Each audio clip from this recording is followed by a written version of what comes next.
We got this one right here, the classic, you know, called the Dwyane aerobics, you know. I don't know, I guess he don't believe in gyms. He doing chin-ups, you know, all this, abs before the game.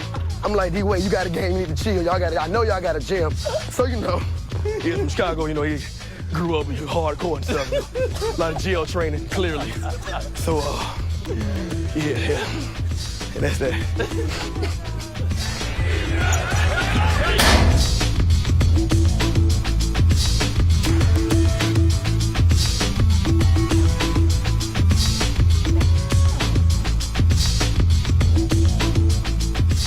It's crazy.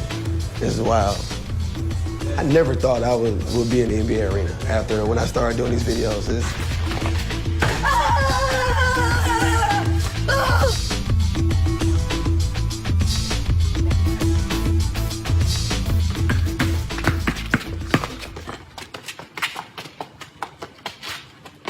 Good, boss. Brandon, man. How you doing? Nice to meet you, man.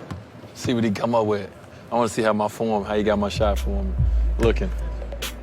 Well, of course, the first one, I'm gonna hit the Euro, the patent Euro he does. So, you know, he comes down, over-exaggerated with the lay, but he usually makes it, you know, so we got the back down to the backboard jump shot, so we got the, he tends to bring the ball from right here, low level, to up here, so it's some of little freak, when he releases it. So I don't even know I dipped the ball like that. I don't think I did. We got the free throw. We got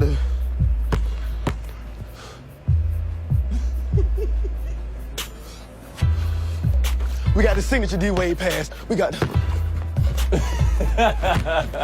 everything. I'm talking about D-Wade coming. He coming down. Hit him with everything, you know. So I did a turnaround. Yeah. You're gonna have me thinking about it now. Man. Right there. Mm-hmm. Exactly. Yo, let me see the pass. I like the pass. I only did that once, by the way. I did this pass like this one time. It's patent though, so you got the pass, you got the whole time. The live is. Yeah, I did. I was in Milwaukee, and I went to school there. There was a lot of chatter going on in the crowd. So when I got it, I was on a break, and I seen Brian come. So I did like doing a bounce pass, and I didn't even look. I just was like, what? I was like, that what? And he took off. Yeah, Oh, that was a dope picture. Yeah, he got to feel my moves. He okay. He got a little something. He scheduled this with me, truthfully, you know. He wanted to come do this, you know. It's just being the NBA impersonator, you know, the NBA players, you know, NBA players, you know, they want to meet me, you know, so it's an honor, you know. It was really an honor for him, so. When I came out here, I was 21. I think I would say I found myself out here in Miami. Fashion falls into it. I really started around probably like 26, 27. That's when I really started getting into like dressing different. This was All-Star Weekend. This is how I went to All-Star Weekend. I went in a Jabot's, like a 6X sweatsuit with a long white tee. Looking back at like the last whatever years and now and looking at this, I'm like, yo, it's two total different worlds. Diddy came to one of our games, and we went out that night to the club, and he was across the way from me, and he came over to me. He said, yo, I'm gonna make you the first supermodel NBA player like ever. So I'm like, cool. And I remember I loved the Young, Rich, and Mother Blinking Famous. I thought that was the coldest saying ever. Okay, so this one I was going to another level. So I would wear the button-ups, and then I started putting a tie to it like I was sophisticated, you know, and then sometimes I'd throw a vest on, sometimes I wouldn't. Wear the fedora hat, always had the Air Force Ones at the time. You got a little jewelry. Like, to me, this was like, I thought I was clean this night. I put the whole outfit together, you couldn't tell me nothing.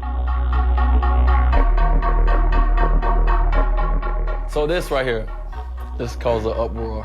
Now, this was just a fashion shoot. This was totally, this was totally runway style. You know, this had nothing to do with, I wouldn't wear this in a game. I would not walk to the arena like this. You never made it until you become a meme, by the way. This Darkwing Duck was funny. And it was funny to me because when I was a kid, you know, because my initials were DW, I used to always be like, Darkwing. I used to always do the Darkwing Duck thing when it came on. So this was a good one.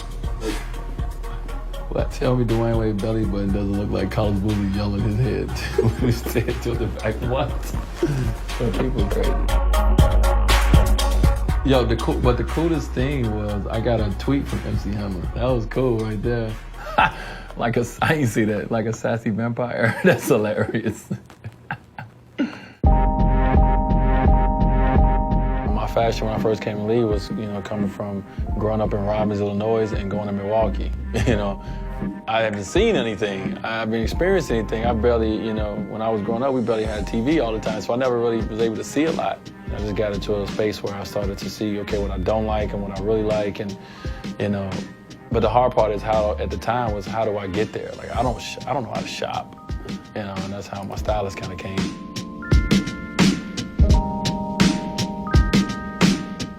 It's actually the walk from the bus to the locker room. That's where they're like recording. That's where you usually, like, you see it on TV.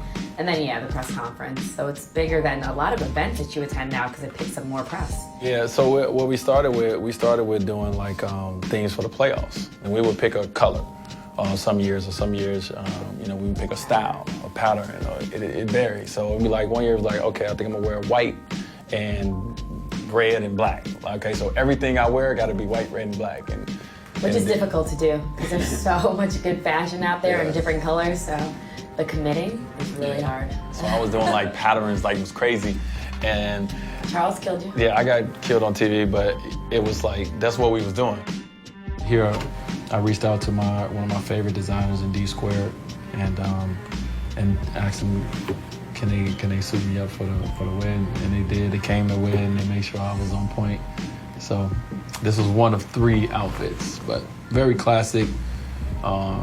We double-breasted, you know, tux look. Also, this is just a regular chill day. Now everybody wear these long shirts that got holes in them. And when I was growing up, you did not want to put on pants or a shirt with a hole in it. Some regular shorts, you throw in a fedora with it, you got an outfit. You can wear anything and make it a style, you know, as long as if it's your style, as long as you're comfortable with it. So I do it all the time. Yeah, so like even like some symbols like, you know, just getting into designing socks, you know, it was just something that like, I don't know why I wanted to do it. I didn't know, and it just was a perfect storm with Stans. And when you got, you know, a great team to help you, like to help pull all this stuff together, you know, it makes it easy to be able to do this. Like I'm going with great this year, but that doesn't mean that like, you know, I won't have a moment where I want to, you know, spaz out. I mean, it's cool to wear that stuff now. You know, you got brands that's bringing that stuff back. And I've just always been different. Like I've never cared about fitting in. You know what I mean? I always wanted to stand out in my own way. I'm happier that that I have a free mind to just say, you know what, I'm just gonna do what we want to do, and you know, if it takes and everyone loves it, great. If it doesn't, everyone hates it, great. I don't care.